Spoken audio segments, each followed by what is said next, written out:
In this video, I reveal 7 secrets of the ultra-wealthy we uncovered in a study we did with over 1,000 people. If you want to increase your income and wealth, you need to embrace the psychology of wealth and learn the habits of wealthy people. So stick around to hear all 7 coming up.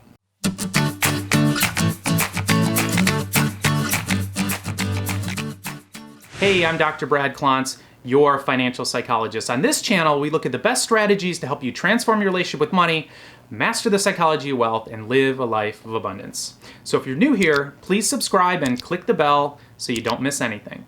Now let's get started. In a study I did with New York Times columnist Paul Sullivan, we looked at the psychology and financial behavioral differences between the ultra-wealthy and the middle class in over 1,000 people. We found big differences in the wealthy and the middle class. Now this information is so important if you want to join and stay in the ranks of the wealthy.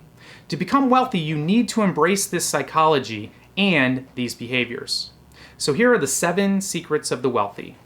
Secret number 1, they aren't who you think they are. We looked at some classic stereotypes about the rich to see if they're true. Some of these stereotypes are so damaging because if you believe them, then there's really no way for you to become wealthy. You'll have a convenient excuse that saps your motivation.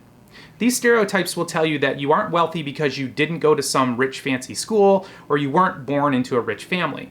Well, the results of our study showed, drumroll please.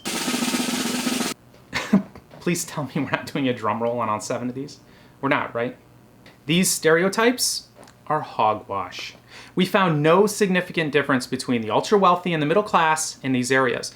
In other words, most went to public schools, most worked full-time, and most were self-made and didn't inherit their money. The problem with these types of stereotypes is that negative beliefs about money and the rich can sabotage your own financial success. So don't tell yourself that creating wealth is only something you can do if you were born into it, or it's somehow unavailable to you because your parents couldn't send you to some expensive private school.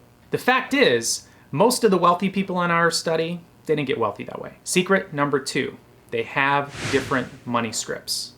One of the most important findings in our study is that wealthy people have different beliefs about money than others.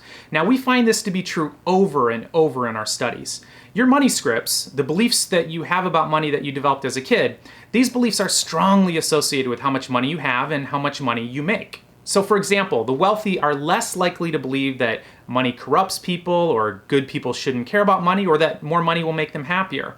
And they're more likely to believe things like it's important to save for a rainy day. We've been studying money scripts for over 10 years now, and I can't stress enough to you how important money scripts are to your ability to achieve financial success. Click here to learn more about money scripts and to discover your own and take the same test we used in our study. Secret number 3, they have a higher financial comfort zone. Your socioeconomic status exists within a culture. Now what I mean by that is that birds of a feather tend to flock together. So if you want to make more money, you're going to need to open your mind to new ways of thinking about things and new ways of doing things. In order to do this, you might need to step outside of your comfort zone and learn from people who are doing things very differently than your family and closest friends. People who are achieving the goals you want to achieve. For some ideas on how to do this, check out the 3 tips to expanding your financial comfort zone video. Secret number 4, they have more, but they spend less. Now this is a profound finding and I want you to pay close attention. In our study, the wealthy had 18 times more money than our middle class subjects. But they only spent twice as much on things like homes, cars, watches, and vacations. It turns out that the wealthy don't tend to drive expensive cars and sink their money into huge estates. In fact, to grow your net worth, you actually need to not spend money. You need to save it. That's what net worth is. Say what? It's true. So for example, instead of a $4,000 vacation, the wealthy in our study spent $8,000. Instead of a $25,000 car, they spent about $40,000 on a car. So don't get me wrong, they were enjoying their wealth, but they were not blowing all their money on stuff. In fact, blowing all your money on stuff is a sure way to not become wealthy. Secret number 5, they take total responsibility for their lives. In our study, the wealthy were more likely to have what we call in psychology an internal locus of control. In other words, they believe that the location of control in their lives lies within them. The middle class, in contrast, were more likely to have an external locus of control, believing that their life outcomes were the result of factors outside of themselves.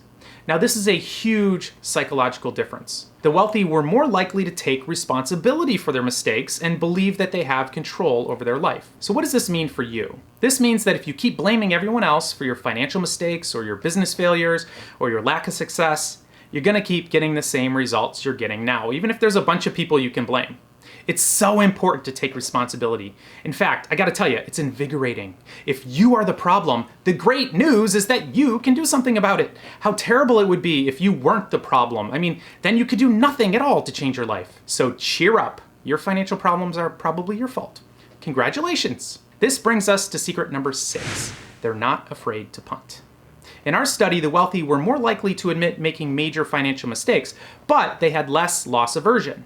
Loss aversion is a fancy term for being in denial and not getting out of a bad investment or decision because you're trying to avoid feeling regret and embarrassment.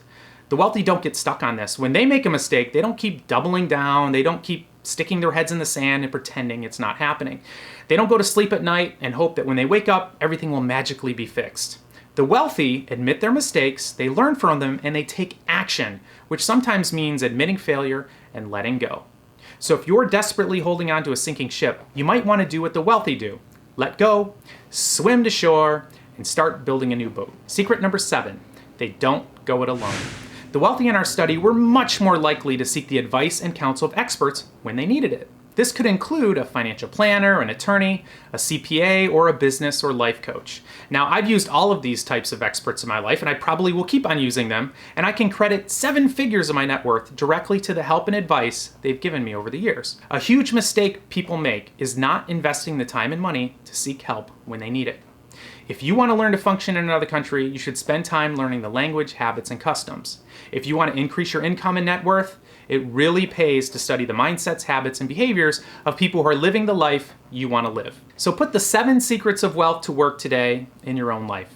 And if you get stuck, don't hesitate to ask for it. If you like this video and you want to see more like it, please subscribe. And hey, make sure to check out the video description below for links and resources. We'll see you next time.